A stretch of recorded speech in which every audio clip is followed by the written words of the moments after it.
Bismillahirrahmanirrahim. Today we are going to discuss lecture number 6 of chapter number 16 alternating current. और इसमें बेटा जी हम discuss करेंगे पैरेलल रेजोनेंट सर्किट और 3 फेज एसी सप्लाई और इलेक्ट्रोमैग्नेटिक लास्ट जो हमारे टॉपिक्स रहते हैं according to the smart syllabus. So इसमें देखो भाई हमारे पास जो है सबसे पहले है हमने डिस्कस करना है पैरेलल रेजोनेंट सर्किट। देखो जो सीरीज रेजोनेंस सर्किट जो है वो जो हम ऑलरेडी डिस्कस कर चुके हैं, इसमें मैथमेटिकल फॉर्म और बाकी फार्मूलाज तो सेम रहेंगे। उसमें जो आपने फ्रीक्वेंसी रेजोनेंट फ्रीक्वेंसी फाइंड की थी FR is equal to 1/2π√1/LC, वो आपका फार्मूला सेम रहेगा। वैसे ही उसकी डेरिवेशन होनी है जैसे आपने सीरीज रेजोनेंस सर्किट में की थी। पहले रेजोनेंस सर्किट में जस्ट जो है वो आपने जो है वो फिगर चेंज हो रही है और इसकी ना प्रॉपर्टीज़ को हमने डिस्कस करना है and that's all. Parallel resonance circuit जो है basically it's a combination of inductor and capacitor is connected across an AC source basically. और रेजिस्टेंस जो है वो कहता है of the inductor L is the value of small R. तो inductor जो है उसकी थोड़ी बहुत जो रेजिस्टेंस होती है वो इसके साथ हम जैसे आप बुक देखेंगे तो उसमें ना यहाँ पर कहीं रेजिस्टेंस मेंशन नहीं हुई हुई, लेकिन जब आप सर्किट ड्रॉ करोगे तो आपने इसके साथ यहाँ पे रेजिस्टेंस जो है वो स्मॉल सी रेजिस्टेंस जो है उसको मेंशन ज़रूर करना है और उसको नाम जो है वो यहाँ पे दे देना है आर, जो कि हम RLC पैरेलल सर्किट की बात कर रहे हैं या पैरेलल रेजोनेंस सर्किट की बात कर रहे हैं। सो इसमें ना आपने जो रेजिस्टेंस है, ये बेसिकली जो रेजिस्टेंस है ये किसकी होती है, इंडक्टर की रेजिस्टेंस होती है। स्मॉल सी रेजिस्टेंस जो है प्रैक्टिकली तो ज़ाहिर है वो उसकी रेजिस्टेंस ज़ीरो नहीं होती ना, कोई भी चीज़ आइडियल नहीं है, तो प्रैक्टिकली उसकी कुछ ना कुछ रेजिस्टेंस होगी। और तो यहाँ पर वो आपने लाजमी जो है वो यहाँ पर मेंशन करना है इसको। इसको हम पैरेलल रेजोनेंस सर्किट बोलते हैं।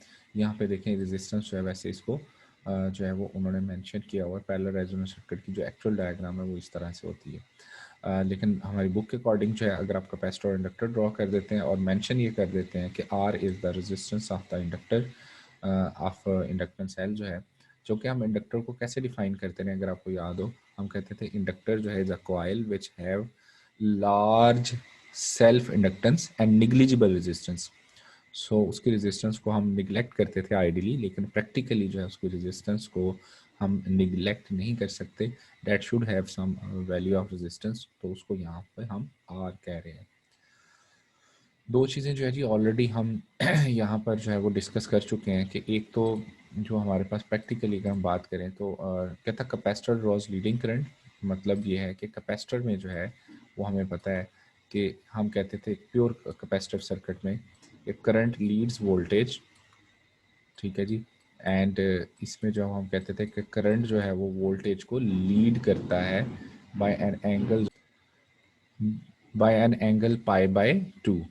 तो जो वोल्टेज करंट है वो वोल्टेज को लीड करता था बाय एंगल π/2, जबकि जो हमारे पास प्योर इंडक्टर सर्किट है वेयर एज कॉइल यानी इंडक्टिंग कॉइल जो होती है, कॉइल में हम कहते थे कि वोल्टेज लीड करती है किसको, करंट को लीड करती है कितने एंगल से, π/2 एंगल से। इसमें वोल्टेज लीड करती है, उसमें करंट लीड करता है, ठीक है जी। सो इसमें हम कहते होते थे कि जो है वो वोल्टेज लीड कर रहा है और करंट जो है वो लैग कर रहा है। तो इसमें देखिए कहते हैं जी कैपेसिटर में जो है वो लीडिंग करंट और जबकि जो कॉइल है उसमें लैगिंग करंट, जो कि वोल्टेज से करंट लैग जो है वो कर रहा होता है। सो ये दो कॉन्सेप्ट हमें ऑलरेडी पता है। अच्छा अब देखो कि इसका कॉन्सेप्ट ये इसका मतलब क्या हुआ यहाँ पर। देखिए हमारे पास जो है इसमें इसी सर्किट को हम ओसिलेटेड सर्किट भी बोलते हैं। ओसिलेटेड सर्किट इसलिए बोलते हैं कि देखिए ये कैपेसिटर है, ये इंडक्टर है, इसमें जो है वो लीडिंग करंट है कैपेसिटर में, इसमें जो है वो हम कह रहे हैं लैगिंग करंट है। व्हाट डज इट मीन, इस सर्किट को हम ओसिलेटेड सर्किट भी बोल सकते हैं। ओसिलेटेड सर्किट का मतलब ये है कि ज़रा गौर करें इस बात पर कि जो कैपेसिटर और इंडक्टर हैं दोनों एनर्जी को स्टोर करते हैं। आसान लफ्ज़ों में अगर मैं बताऊं तो इंडक्टर और कैपेसिटर दोनों एनर्जी को स्टोर करते हैं। तो हम इस सर्किट को ओसिलेटेड सर्किट बोल सकते हैं। ओसिलेटेड सर्किट इसलिए कि देखें जब करंट जो कैपेसिटर में लीडिंग करंट होता है तो कैपेसिटर जब चार्ज हो रहा होगा यानी कैपेसिटर जब एनर्जी स्टोर कर रहा होगा तो उस टाइम जो है वो इंडक्टर जो है वो एनर्जी जो है वो रिलीज़ कर रहा होगा, यानी कि डिस्चार्ज हो रहा होगा। तो इसमें जो है वो चार्जिंग हो रही है तो इसमें डिस्चार्जिंग हो रही है। जब ये फुली चार्ज हो जाएगा उसके बाद नेक्स्ट फेज में अगर देखें तो ये जो है वो क्योंकि लैगिंग करंट में था, अब ये वाला जो है वो एनर्जी जो है स्टोर करना शुरू कर देगा, जबकि ये एनर्जी रिलीज करना शुरू कर देगा। तो इसका मतलब है कि करंट इन दोनों के इन बिटवीन ओसिलेट करता है। इंडक्टर और कैपेसिटर के इन बिटवीन जो है वो करंट यानी चार्ज जो है वो ओसिलेट करता रहता है। इसलिए इस सर्किट को हम समटाइम्स ओसिलेटर सर्किट भी बोल सकते हैं, क्योंकि इसमें कैपेसिटर और इंडक्टर के इन बिटवीन जो करंट है वो ओसिलेट करता रहता है। अच्छा, अब देखिए जी हमारे पास जो है नेक्स्ट अगर हम बात करें तो कहता है जी एट पैरेलल फ्रीक्वेंसी वैसे ही है सारा जो है ओमेगा आर जो है X L is equal to क्या हो जाएगा X C, and this shows that frequency of A C जो है in two parallel branches become equal and opposite, और वैल्यू ऑफ करंट जो इक्वल जो अगर अपोजिट हो जाएगी इस कंडीशन के ऊपर, तो हम कहेंगे रिजल्टेंट करंट जो है वो ड्रॉन क्या हो जाएगा, जीरो हो जाएगा। लेकिन ये तब हम कहेंगे कि जब हम कौन सी कंडीशन में होंगे, आइडियल कंडीशन में होंगे, तब हम ये बात कर रहे होते हैं कि वहाँ पर सोर्स में जो करंट है वो जो है ज़ीरो। लेकिन प्रैक्टिकली कहता है कि करंट जो जा रहा है इंडक्टर की small C value of resistance है, जिसकी वजह से कुछ ना कुछ जो है उसमें करंट फ्लो करेगा। सो एट रेजोनेंट फ्रीक्वेंसी, क्योंकि यहाँ पर एक्सएल और एक्सी आपस में इक्वल हो गए हैं, तो ब्रांच करंट जो है वो कहता है जी दोनों के पैरेलल और इक्वल हो जाएंगे, इक्वल और अपोजिट होने की वजह से वो एक दूसरे को कैंसल आउट कर देंगे। तो इसमें जो है वो हमारे पास ये आपके पास जो है इंडक्टर है, और इधर कह रहा है जी ये कैपेसिटर है। तो क्योंकि कैपेसिटर और इंडक्टर में करंट जो है इक्वल अपोजिट जो है फ्लो कर रहे हैं, तो अगर रेजोनेंट फ्रीक्वेंसी पर ये दोनों करंट्स एग्जैक्टली इक्वल हो जाएंगे तो ज़ाहिर है वो कैंसिल आउट कर देंगे। हम कहेंगे कि सर्किट रेजोनेट कर गया और टोटल नेट करंट जो है उसमें से कहता है क्या हो जाएगा, ज़ीरो हो जाएगा। लेकिन प्रैक्टिकली जो है वो ऐसा नहीं है, क्योंकि इंडक्टर जो है इसकी एक अपनी रेजिस्टेंस होती है, और प्रैक्टिकली वो रेजिस्टेंस जो है वो ज़ीरो नहीं होती। इट मीन्स कि यहाँ पर कुछ ना कुछ करंट जो है वो फ्लो करेगा। तो रेजोनेंट फ्रीक्वेंसी के ऊपर जो करंट है वो मिनिमम फ्लो करेगा। क्यों? क्योंकि इम्पीडेंस जो है वो मैक्सिमम हो गई है। तो पैरेलल रेजोनेंट सर्किट में जो इम्पीडेंस है वो मैक्सिमम होती है, और करंट जो है वो क्या हो जाएगा, मिनिमम। देखिए ना, करंट यहाँ पर हमारे पास जो फॉर्मूला है करंट के लिए वो है I R M S is equal to V R M S over total combined effect of resistance, जिसको हम क्या बोलते होते थे, इम्पिडेंस। तो V R M S over Z है। अच्छा, अब एट रेजोनेंस फ्रीक्वेंसी जो है यहाँ पर देखें, जो सीरीज रेजोनेंस सर्किट होता था उसमें इम्पिडेंस मिनिमम आती थी, इसमें जो इम्पिडेंस है वो मैक्सिमम आएगी। और मैक्सिमम अगर इम्पिडेंस आ रही है, अगर इम्पिडेंस मैक्सिमम होगी तो ज़ाहिर है करंट जो है वो यहाँ पर करंट जो है वो मिनिमम हो जाएगा। और यहाँ पर जो रेजिस्टेंस है अगर ज़ाहिर है उसकी मैक्सिमम है, यानी इम्पीडेंस मैक्सिमम है, तो करंट जो है वो फिर इसमें मिनिमम होगा। इसका मतलब ये हुआ कि इन पैरेलल रेजोनेंट सर्किट जो है इम्पीडेंस मैक्सिमम होती है और करंट मिनिमम होता है। किस फ्रीक्वेंसी पर? रेजोनेंट फ्रीक्वेंसी पर। और जो इम्पीडेंस यहाँ पर आएगी वो किसके इक्वल होगी? Z is equal to that will be L over C R. वहाँ जो इम्पीडेंस हमारे पास आएगी वो एल ओवर सी आर के इक्वल होगी। ठीक है जी। अच्छा, अब देखें कि जो हमारे पास सीरीज रेजोनेंस सर्किट था उसमें इम्पीडेंस जो है वो किसकी इक्वल आती थी? आर की इक्वल आती थी। तो वो हम कहते थे इम्पीडेंस मिनिमम है तो करंट मैक्सिमम है। इसमें इम्पीडेंस जो है वो मैक्सिमम आ रही है, तो ज़ाहिर करंट यहाँ पर जो है वो मिनिमम होगा। ठीक है जी। अच्छा, इसमें जो है वो हम इसके जो प्रॉपर्टीज़ हैं वो हमें डिस्कस करनी है। बेसिकली ये डिफ़र कर रही हैं और इसमें जो है वो दो ही चीज़ें ज़ाहिर डिफ़र करें, बाकी फ्रीक्वेंसी का जो फार्मूला है वो तो आपका सेम ही आएगा। जब omega X L is equal to आप एक्स सी करेंगे, तो यहाँ से ओमेगा आर जो है वो वैल्यू पुट करके जो फ्रीक्वेंसी आप कैलकुलेट पुट करोगे वो यही आएगी ना, F R is equal to 1/2 pi and square root L C. So resonant frequency इसकी सेम होगी, लेकिन कहते हैं इंपेडेंस ऑफ द सर्किट जो है वो मैक्सिमम होगी। अगर इंपेडेंस मैक्सिमम है तो रेजोनेंट फ्रीक्वेंसी के ऊपर जो है वो कहता है जी किसके इक्वल होगी? एल ओवर सी आर के। तो अगर इंपेडेंस मैक्सिमम है तो करंट ज़ाहिर मिनिमम होगा। तो रेजोनेंट करंट जो है वो कहते हैं Z is minimum due to high value of impedance and in phase with the applied voltage। तो पावर फैक्टर यहाँ भी क्या होगा? पावर 1 होगा। ठीक है जी। क्योंकि ये जो इम्पिडेंस है ये बेसिकली रेजिस्टिव है। सो हमें पता है क्योंकि कैपेसिटेंस और इंडक्टर ने जो है वो एग्जैक्टली वो एक दूसरे को कैंसिल आउट कर दिया, क्योंकि एक में जो करंट है वो लीड कर रहा है, एक में करंट लैग कर रहे हैं, तो उनकी जो कंबाइंड वैल्यू है वो तो जीरो होगी। अब ये जो वैल्यू है ऑफ इम्पिडेंस है, ये जो अपीयर हो रही है ये जस्ट रेजिस्टेंस की वजह से अपीयर हो रही है। इस वजह से हम कह रहे हैं कि ये रेजिस्टिव है। और रेजिस्टिव सर्किट में हमें पता है करंट और वोल्टेज क्या होते हैं, इन फेज। तो इसका मतलब है यहाँ पे जो पावर फैक्टर होगा, लास्ट जो लेक्चर में भी हमने जिसको डिस्कस किया था, जिसको हम कह रहे थे कॉज ऑफ थीटा, तो कॉज 0 जो है वो क्या होता है जी, 1। तो इट मीन्स के पावर फैक्टर जो है वो इसका जो है वो क्या आ जाएगा, 1 आ जाएगा। ठीक है जी, तो पावर फैक्टर यहाँ भी 1 होगा। वो कहते हैं जी at resonance I L and I C में each be larger than the source current. What does it mean? देखो भी इसका मतलब ये बनता है कि ये जो हमारे पास यहाँ पर कैपेसिटर और इंडक्टर है, दोनों जो है वो एनर्जी को स्टोर करते हैं। ठीक है जी, तो इट मीन्स कि यहाँ पर जो है वो इनके पास चार्ज जो है वो स्टोर होता है, एनर्जी स्टोर होती है। तो इट मीन्स सोर्स वोल्टेज से ज़्यादा भी इनके पास जो है वो करंट फ्लो कर सकता है। ठीक है, लेट्स से कि एट रेजोनेंट फ्रीक्वेंसी के ऊपर हो सकता है कि ये वाला जो करंट है, इसमें से कैपेसिटर का करंट मेजर करें तो वो भी 20 एम्पियर हो। ठीक है, लेट्स सपोज मैं कर रहा हूँ, और अगर इंडक्टर है वो भी इसमें से लेट्स से कि 20 एम्पियर करंट जो है वो वापस दे रहा हो, लेकिन हो सकता है सोर्स वोल्टेज से जो करंट आ रहा हो वो आपका 10 एम्पियर आ रहा हो, इससे भी ज़्यादा हो सकता है। क्यों? क्योंकि इन्होंने ऑलरेडी जो है वो एनर्जी स्टोर की हुई है, तो वहाँ से जो है वो करंट इनको सोर्स जो है वो करंट से भी ज़्यादा इनके पास करंट हो सकता है, बिकॉज बोथ आर जो है वो स्टोरेज डिवाइसेस। स्टोरेज डिवाइसेस होने की वजह से इनमें जो है वो करंट जो है वो सोर्स करंट से भी ज़्यादा हो सकता है।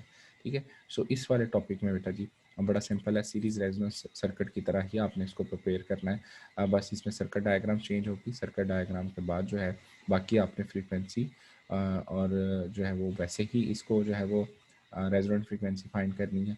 ठीक है, XL is equal to mega L करके, और बाकी जो है इसकी जो प्रॉपर्टीज़ हैं वो ज़ाहिर चेंज हो जाएगी, वो हम इस तरह से जो है उसको डिस्कस कर लेंगे। ठीक हो गया।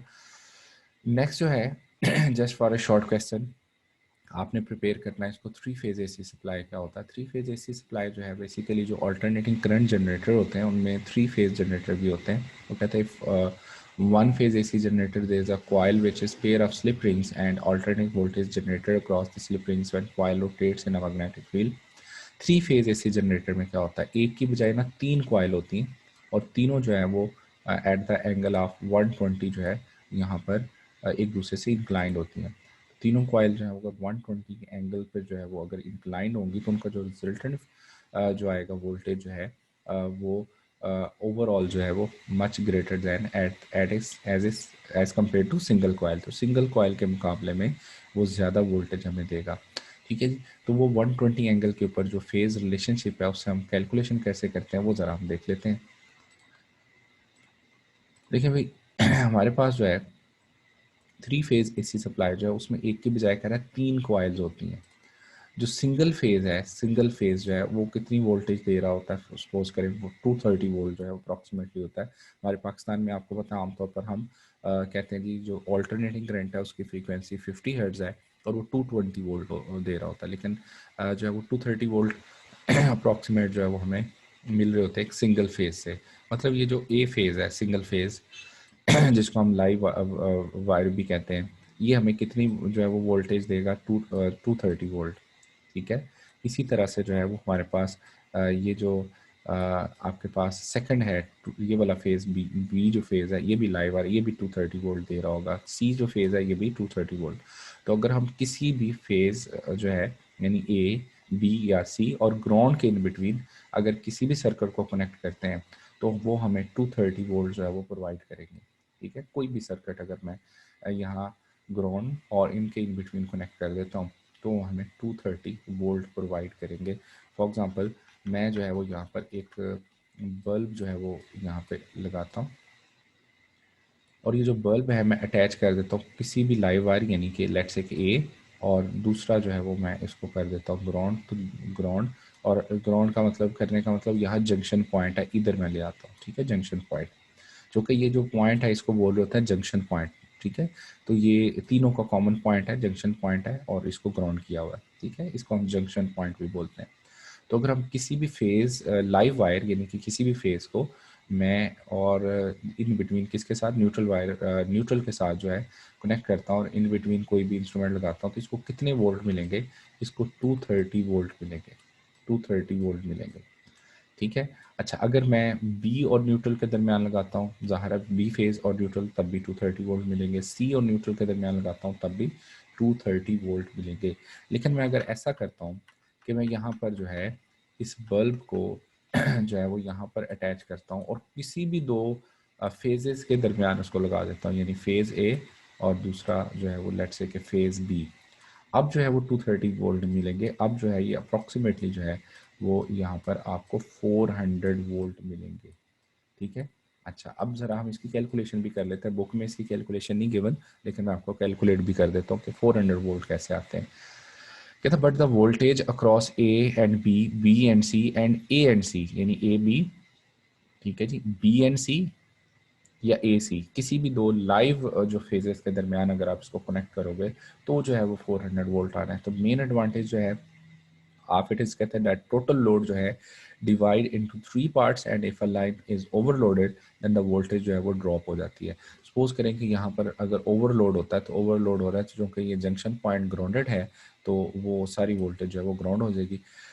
तो इस तरह का मतलब ये हुआ कि जो स्पेशल अप्लाइंसेज हैं, डिवाइसेज हैं जो कि 400 वोल्ट के ऊपर ऑपरेट होते हैं, तो उनको हम 3 फेज जो है वो से कनेक्ट करते हैं आमतौर पर।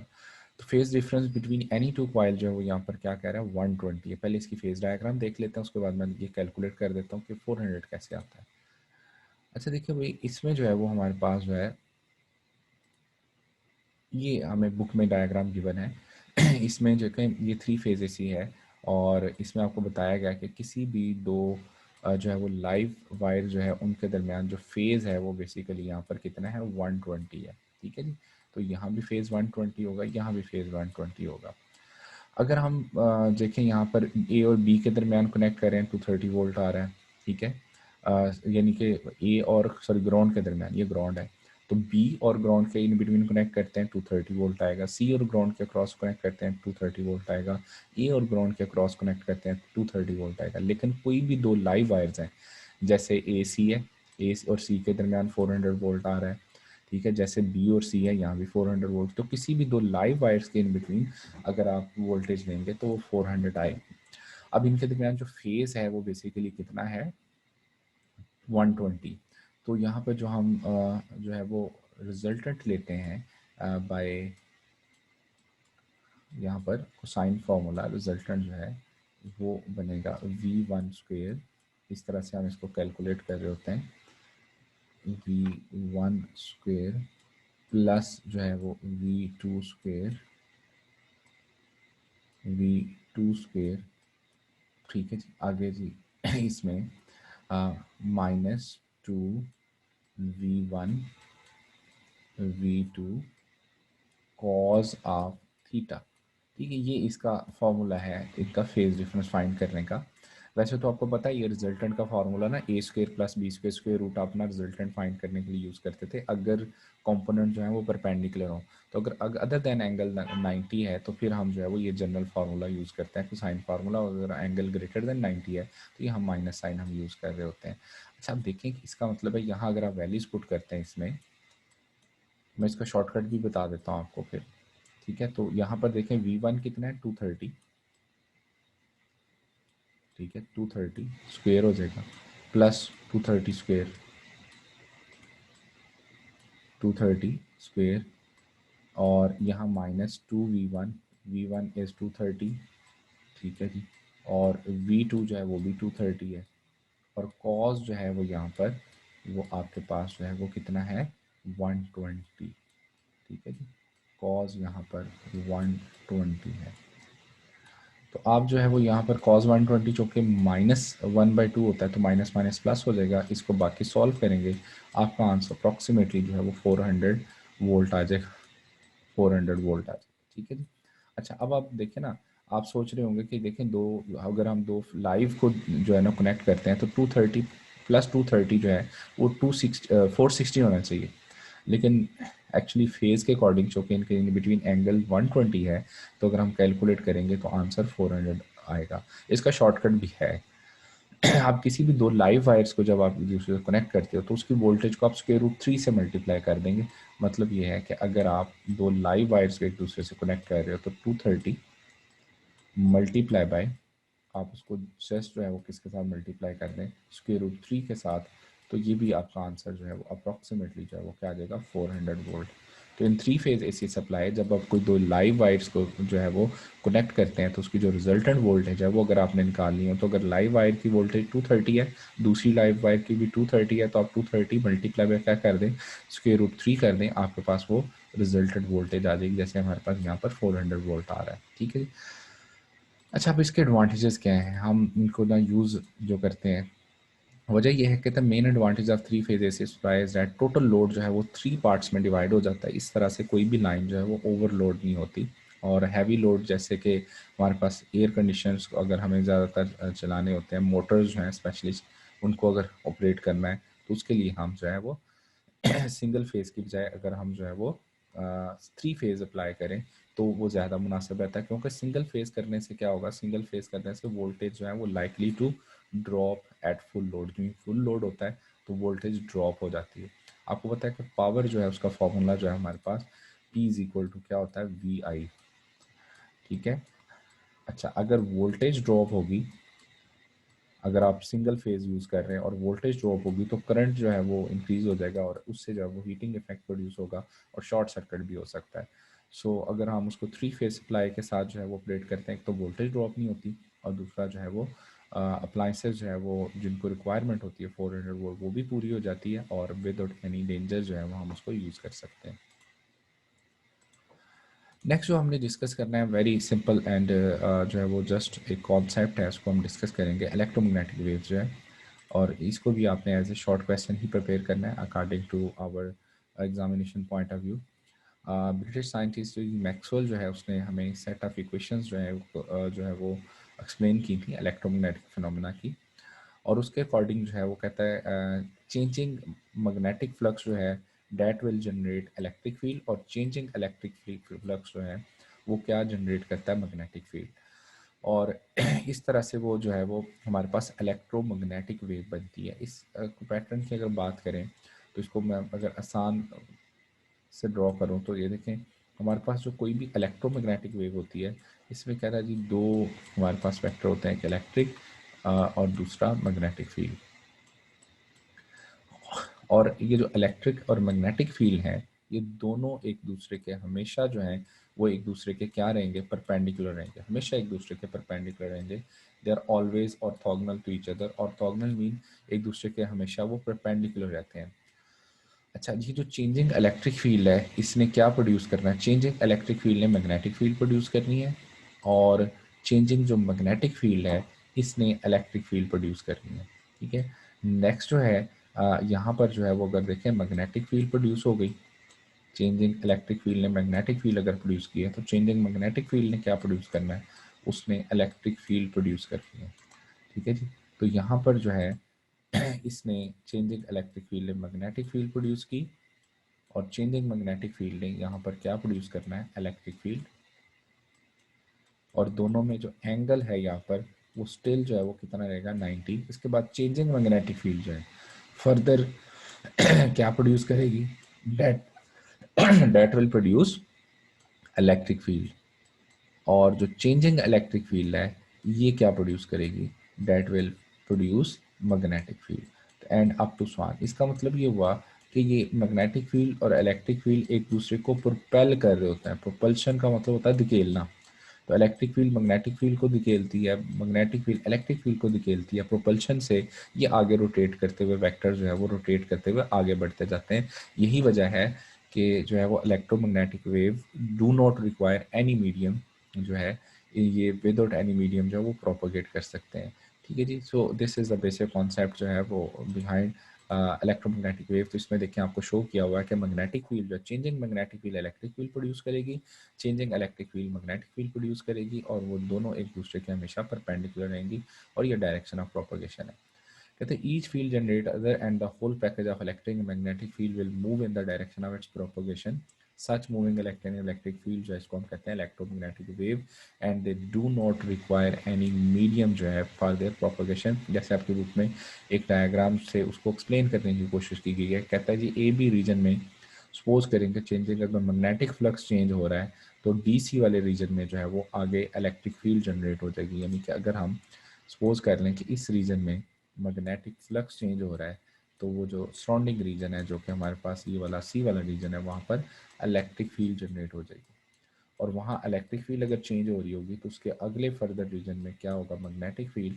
तो इस तरह से इसकी जो है वो इन ऑल पॉसिबल डायरेक्शन जो है वो ये प्रोड्यूस होती जाती है और आगे लाइट जो है वो मूव करती जाती है। तो चेंजिंग मैग्नेटिक फ्लक्स जो है कहता है will set up changing electric flux in the surrounding reason. ये आपको उसने डायग्राम से शो करने की कोशिश की हुई है, एक्सप्लेन करने की कोशिश की गई है।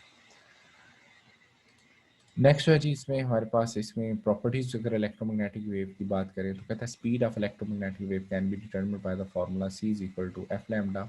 ऑल इलेक्ट्रोमैग्नेटिक वेव जो है वो in free space move with the same speed. सारी सारी जो इलेक्ट्रोमैग्नेटिक वेव है उन सब की स्पीड जो है वो सेम होती है, और वो कितनी होती है जी, 3 × 10⁻⁸ मीटर पर सेकेंड। और इनकी रेंज जो है वो आपको दिखाई गई है जी यहाँ पर बुक में। ये एक दफ़ा आपने इसको गौर करना है, इसमें अक्सर मल्टीपल चॉइस आ जाते हैं। अच्छा, इलेक्ट्रोमैग्नेटिक वेव जो इक्वेशन मैक्सवेल ने दी थी उसके अकॉर्डिंग जो उसमें स्पीड ऑफ लाइट का थ्योरेटिकल फार्मूला जो है वो बताया था हमें, वो था C इज इक्वल टू 1/√μ0 ε0। ये मल्टीपल चॉइस के लिए आपने याद रखना है। और इसमें देख सकते हैं कि जो हमारे पास जो है वो इलेक्ट्रोमैग्नेटिक जो हमारे पास स्पेक्ट्रम है, इसमें हम रेडियो वेव से लेकर आगे गैमा रेज तक इसको डिस्कस करते हैं। रेडियो वेव जो है इसकी वेवलेंथ मैक्सिमम होती है, सबसे ज़्यादा मैक्सिमम वेवलेंथ जो है वो रेडियो वेव की होती है। और इसमें जो है वो वेवलेंथ मैक्सिमम, लेकिन इसकी जो फ्रीक्वेंसी है वो मिनिमम होगी। वेवलेंथ मैक्सिमम होती है और फ्रीक्वेंसी जो है वो कहता है क्या होती है, मिनिमम। जबकि ऑन दी अदर एंड जो है अगर हम गैमा की तरफ चले जाएं तो इसमें आके जो है वो वेवलेंथ जो है वो मिनिमम हो जाती है, लेकिन इनकी जो फ्रीक्वेंसी है वो मैक्सिमम हो जाती है। इनकी फ्रीक्वेंसी जो है वो क्या होगी, मैक्सिमम। लेकिन जैसे मैंने ऊपर बोला, all electromagnetic wave move with the same speed. ठीक है जी, सारी इलेक्ट्रोमैग्नेटिक वेव सेम स्पीड के साथ मूव कर रही हैं। तो C is equal to F lambda. It means कि C तो इसमें कांस्टेंट रहेगा, so you can easily consider, यहाँ से आपको समझ आ जाएगी कि यहाँ पर देखें कि अगर फ्रीक्वेंसी बढ़ेगी तो वेवलेंथ कम हो जाएगी, लेकिन दोनों का जो प्रोडक्ट है वो क्या रहेगा, कांस्टेंट। दोनों का प्रोडक्ट कांस्टेंट रहना चाहिए, वो प्रोडक्ट यहाँ कांस्टेंट रहेगा। तो अब देखें कि रेडियो वेव में अगर लैम्डा मैक्सिमम है तो फ्रीक्वेंसी मिनिमम, लेकिन प्रोडक्ट जो है वो इज इक्वल टू 3 × 10⁸ मीटर पर सेकेंड ही आएगा। अच्छा, ये वाला जो पोर्शन है इसको हम विजिबल पोर्शन कहते हैं, और it is the only reason जो है अप्रॉक्सीमेटली ये 10⁻⁻6 मीटर के ऑर्डर का होता है। और यहाँ पर जो है वो यही वो पोर्शन है जिसको हम देख सकते हैं, विच इनेबल्स अस टू सी, जिसको हम विजिबल स्पेक्ट्रम भी कहते हैं। ठीक है जी। सो ओवरऑल जो है ये आपने स्पेक्ट्रम जो है वो एक दफ़ा जो रिवाइज करना है अच्छे से। इसकी वैल्यूज ये MCQs के लिए आमतौर पे आता है। इसको हम डिटेल में चैप्टर नंबर 19 में भी इसको एक दफ़ा डिस्कस करेंगे इन डिटेल। इसमें जो है वो सारी वैल्यूज़ वगैरह भी डिस्कस करेंगे। ठीक है जी। इसके साथ जो है ये आपका स्मार्ट सिलेबस के अकॉर्डिंग जो हमारा हमें सिलेबस गिवन था वो कंप्लीट हो गया। ठीक है, और अब नेक्स्ट जो है वो हमें लेक्चर में हम एक्सरसाइज डिस्कस करेंगे और इंशाल्लाह चैप्टर नंबर 16 जो है वो कंप्लीट हो जाएगा। ठीक है बेटा, मुझे इजाज़त दें। अल्लाह हाफिज़।